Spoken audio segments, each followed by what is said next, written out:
In the forgotten corners of the city, where street lights flicker and the cold wind dances through empty alleys, wandered a tiny soul, fragile, unseen, and starving. Her name was never spoken, but her eyes carried 1,000 quiet pleas. The children once called her Whiskers. Even they had stopped looking for her.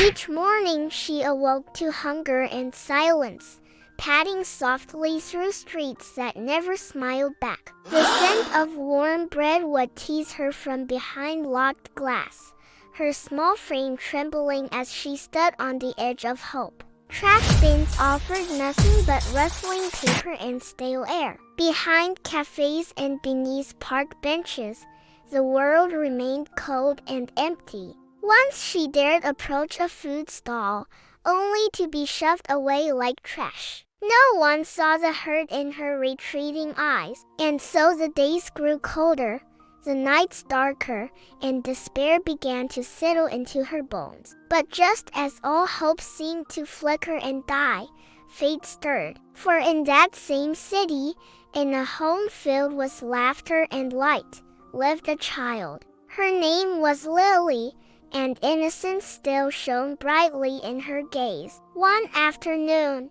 while playing by the window, Lily saw a flash of movement outside. Huddled in the shadows of a nearby building was a small, frail cat.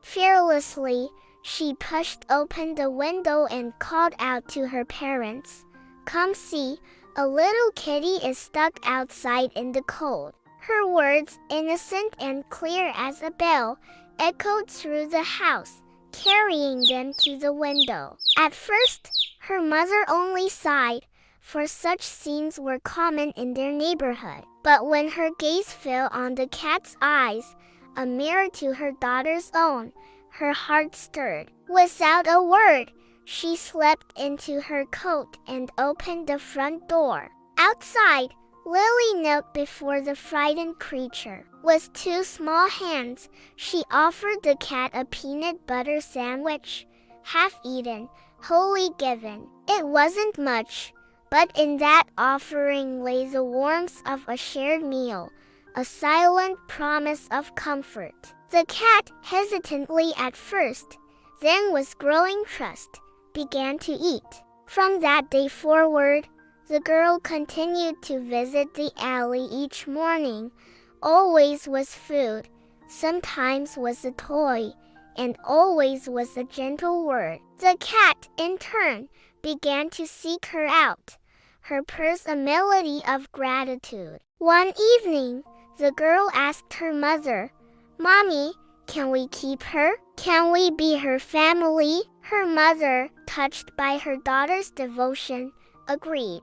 That night, the cat, now clean and dry, curled up on a blanket by the radiator, a soft purr rumbling in her chest. For the first time in a long while, she slept not just out of habit, but from being full and warm. The years spun by like a top, each day bringing new adventures, new games, and most importantly, new love.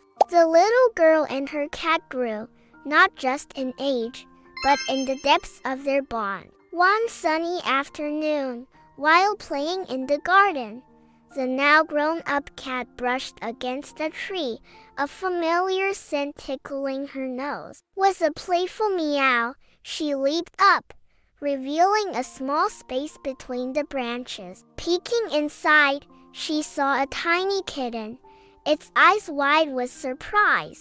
Soon, 2 more heads popped out, then 4, and finally 6 pairs of curious eyes blinked back at her. The mother cat, with a gentle nudge, guided them down. "It's all right," she purred, sensing their apprehension. "She won't hurt us." Taking a deep breath, the kittens cautiously approached the girl. One by one, they rubbed against her legs, their purrs a harmonious chorus. With a wide smile, the girl gathered them close, her heart overflowing with love. "We have so much love and space," she whispered, knowing in that moment that their family was complete. As twilight painted the sky with hues of orange and purple, the girl sat on the porch swing, her cat curled up in her lap. Around them, the laughter of children playing faded into the twilight, replaced by the chirping of crickets. Looking down at her faithful companion, the girl whispered, "I'm so glad you chose me," and in the cat's soft green eyes, she knew she was loved just as much.